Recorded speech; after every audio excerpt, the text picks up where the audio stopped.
Welcome to my YouTube channel Shridik technical support. इस video में हम बात करेंगे LIC डिजिटल एप्लीकेशन से आप GST कैसे भरेंगे। ओके, सो देखिए, काफ़ी लोगों को डाउट क्या रहता है ना कि अगर हमें GST पे करना हो तो हमें अलग से GST को पे करना होता है, लेकिन ऐसा यहाँ पे कुछ भी नहीं होता है। आप जो भी पेमेंट पे करें, लाइक वो रिन्यूअल प्रीमियम का पे करें, एडवांस प्रीमियम का करे, या फिर लोन का रीपेमेंट करे, या फिर इंटरेस्ट पे करे, ऑटोमेटिक जो है गाइस आपका जो पेमेंट रहता है वो ऑटोमेटिक आपका GST के साथ में इंक्लूड हो जाता है, टैक्स के साथ में इंक्लूड हो जाता है।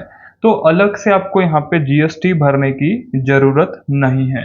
ओके, सो आई होप आप लोगों को वीडियो इन्फॉर्मेटिव लगी, एंड LIC से रिलेटेड जितने भी टॉपिक्स आप प्लेलिस्ट में जा करके देख सकते हैं।